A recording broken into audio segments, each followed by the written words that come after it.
Hello, Stevie here with another Max MIDI transformation device for Live 12 from Heaps of Bleeps.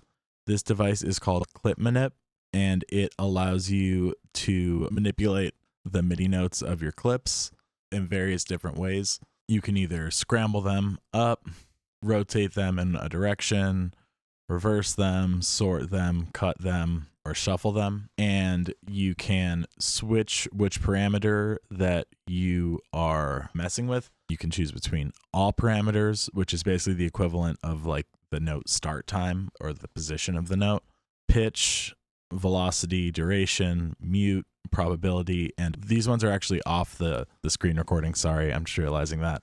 But the other two are velocity deviation and release velocity. So basically, I have this clip here. It's kind of just like a acid-ish house bass 303 type thing.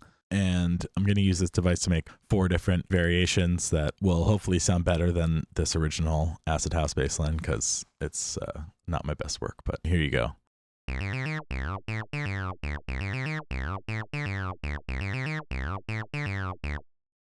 So yeah, the original, it's okay.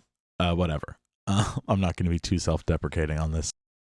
So this is a copy of the original. I have 4 different copies here, and we'll try to switch around various elements. I'm probably only going to be dealing with pitch and duration and all, but just trust that the other ones do work. To be honest, I don't even really understand release velocity, but it does work. I tested it. Okay. So the first step is you got to select all your notes that you want to alter. Let's just do scramble first. Scramble is just going to randomly scramble up the notes. So let's see what it gives us here. All right. Yeah, it's fine.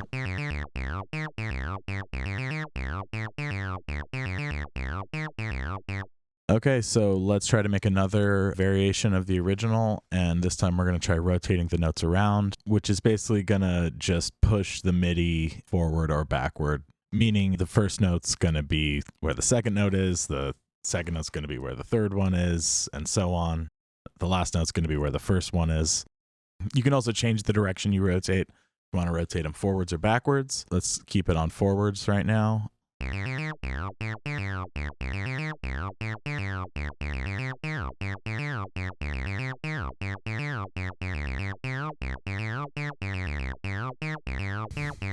Okay, that one sounds good enough for me.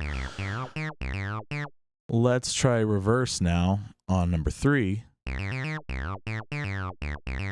This is just going to reverse the pitches of all of them. Here, actually, let's do all of it. So it's also going to reverse the durations here. Not my favorite. Let's try sorting it now.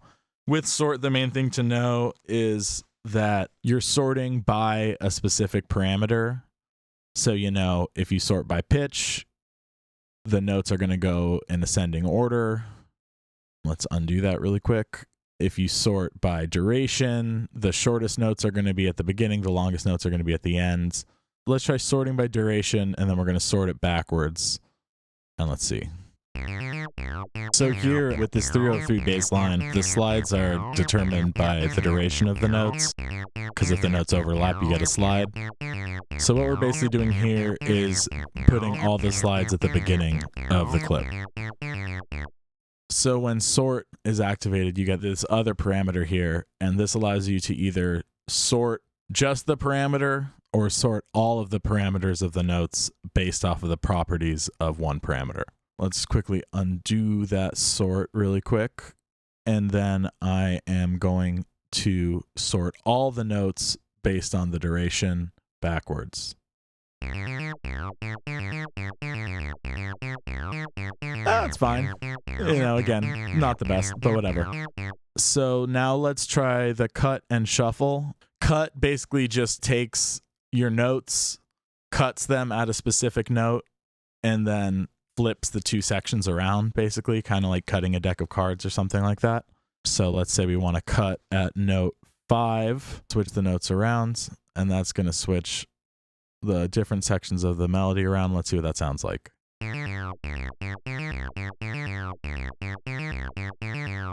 that sounds cool. I'm going to try shuffling it as well, which basically is going to cut the notes in half and then alternate between the two halves, kind of like you're shuffling a deck like perfectly.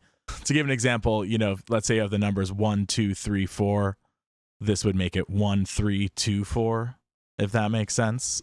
So let's try shuffling that and see what that sounds like. All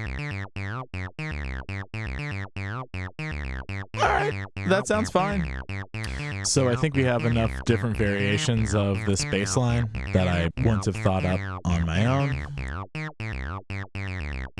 You could obviously keep playing with it more than I did and do more experimenting to come up with more.